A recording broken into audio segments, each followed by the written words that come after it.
ನೋವು ಅಂತ ಒಬ್ಬರು ಬಂದಿದ್ರು. ನಾನು ಇದೆಲ್ಲ ಅವ್ರಿಗೆ ರೆಫರ್ ಮಾಡಿದೆ. ರೆಫರ್ ಮಾಡಿದ್ಮೇಲೆ ಸರಿ ಹಾಸ್ಪಿಟ್ಲಿಗೆ ತೋರಿಸ್ಕೊಂಬಂದ್ರು. ಅವ್ರಿಗೆ ರೆಫರ್ ಮಾಡಿ 3 ದಿವಸ ಬಂದಿಲ್ಲ, ನಾನು ಕಾಂಟ್ಯಾಕ್ಟ್ ಮಾಡಿ ಬಂದಿಲ್ಲ.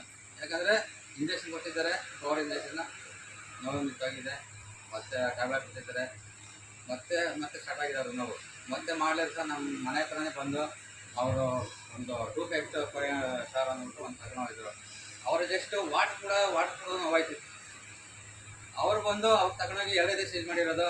ಅವ್ರು ಹೇಳ್ತಾರೆ, ಅವರು ಹಸ್ಬೆಂಡ್, ಈ ಪೇಸ್ಟ್ ಎಲ್ಲಿಂದ ಹಿಡ್ಕೊಂಬಂದೆ ನೀನು, ಒಳ್ಳೆ ಪೇಸ್ಟ್ ಮಾತ್ರ, ಇದುವರೆಗೂ ನಾನು ಈ ಥರ ಪೇಸ್ಟ್ ಇದು ಮಾಡಿಲ್ಲ, ಡಾಕ್ಟ್ರ್ ಹೇಳಿದ್ರಂತೆ ಅಲ್ಲಿ ತಾಕ್ಬೇಕಂತ ಹೇಳಿದ್ರು. ಅವರು ಈಗ ನನ್ನ ಒಂದು 2 ಪೇಷಂಟ್ ಅವ್ರಿಗೆ ಅಲ್ಲಿ ಉಳಿಸಿದ್ದೀನಿ. ಅವ್ರ ಮುಖಾಂತರ ನಮಗೆ ನನ್ನ ಕಡೆಯಿಂದ ವಿಮರ್ಶೆಗೆ ಒಂದು ಕ್ಲಾಸ್ ಕೊಡ್ಬೋದು. ಒಂದೇ ಅಲ್ಲ, ಆಮೇಲೆ ಸ್ಪಿಲ್ಲಿನ ಏನು ಮಾಡಿದ್ದೀನಿ.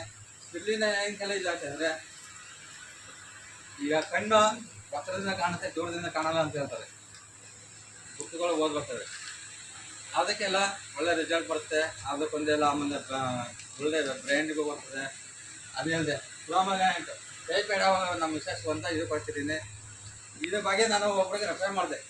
ರೆಫರ್ ಮಾಡ್ಬೇಕಾದ್ರೆ ಏನಾದ್ರು ಗೊತ್ತವರು, ದಾಳಿಂಬೆ ಹಣ್ಣು, ಒಳ್ಳೆ ತರಕಾರಿ ಫುಡ್ಡು, ದಾಳಿಂಬೆ ಹಣ್ಣು ಇದೆಲ್ಲ ತಿಂದರೆ ಬ್ಲಡ್ ಇನ್ಕ್ರೀಸ್ ಆಗುತ್ತೆ ಅಂತ ಹೇಳಿದ್ರು. ನಾನು ಹೇಳಿದೆ ಇದ್ರ ಬಗ್ಗೆ ನೀವು ಯೂಟ್ಯೂಬಲ್ಲಿ ಸರ್ಚ್ ಮಾಡಿ ಏನೆಲ್ಲ ಏನಕ್ಕೆಲ್ಲ ಯೂಸ್ ಆಗುತ್ತೆ, ರಿಸಲ್ಟ್ ಕೊಡುತ್ತೆ ಅಂತ ಹೇಳಿದೆ. ಆಮೇಲೆ ಟೈಫಾಯ್ಡ್ ಆದ್ಮೇಲೆ ಇನ್ನೊಂದು ಇನ್ನೊಂದಿತ್ತು. ಯಾವಾಗ ಈ ಥರ ಮಂಡಿಗೆ ನೋವು ನಾನು ಹಾಸ್ಪಿಟ್ಲಿಗೆ ಹೋದರೆ ನಾರ್ಮಲ್, ಎಷ್ಟೆಲ್ಲ ತೆಗಿಸ್ಕೊಂಡು ನಾರ್ಮಲ್ ಅಂತ ಹೇಳೋರು. ಆ ಇಂಜೆಕ್ಷನ್ ಮಾತ್ರ ಕೊಟ್ಟಾಗ ಸುಮಾರಾಗಿರೋದು ಮತ್ತೆ ಅದೇ ಆಗೋದು. ಆಮೇಲೆ ಟೈಫಾಯ್ಡ್ ಬಂದಾಗ ಸುಸ್ತು ಅಂತ ಅವಾಗ 2 ಮಂತ್ ಇರ್ತದೆ, ಸುಸ್ತು ಅನ್ನೋದು ಹೋಗೋದು. ಆಮೇಲೆ ನಾನು ತಗೊಂಡೆ ಇಮಯಮ್ ಮೇಡಮ್ ಮನೆಗೆ ಹೋಗಿ ನಾನು, ಯಾಕಂದರೆ ಆ ಟೈಮಲ್ಲಿ ನಾನು ಅಮೌಂಟ್ ಇಲ್ಲ, ಇಮಯಮ್ಮು ಸುಳ್ಳಿಂದ ಮತ್ತು ಫ್ಲೋಮಗ್ಯಾನೆಂಟ್ 3 ಕೊಡಿಸ್ದೆ. ಈಗ ನಮ್ಮ ಮಿಸಸ್ ಆಫ್ ಆಗಿದ್ದಾರೆ, ಒಂದು ಪೇನ್ ಇಲ್ಲ, ಒಂದು ಸುಸ್ತು ಅನ್ನೋದಿಲ್ಲ. ನಾನು ಯೂಸ್ ಮಾಡ್ತಾ ಇರೋದು ಇಲ್ಲಿಂದ ಫ್ಲೋಮಗ್ಯಾನೆಂಟು 2 ಪೇಸ್ಟ್. ಈಗ ಎಷ್ಟು ಸುಸ್ತು ಯಾಕೆಂದರೆ ನಾವು ಅವ್ರನ್ನ ಇಲ್ಲಿ ನೆಕ್ಸ್ಟ್ ನಾನು ತಗೊಳ್ಳೋದು ನೆಕ್ಸ್ಟ್ ಟೈಮ್ ಏನಂತ ಈಗ ಅವರೊಬ್ಬರು ಯೂಸ್ ಮಾಡ್ತಾರೆ ಇದು ಇಮಯಮ್ಮು. ಹಂಗಾಗಿ ನಾನು ಇಷ್ಟೊಂದು ಮಾತಾಡೋಕ್ಕೆ ಅವಕಾಶ ಕೊಟ್ಟ ನಮ್ಮ ಡೈಮಂಡ್ ಬಾಬಾ ಸರ್,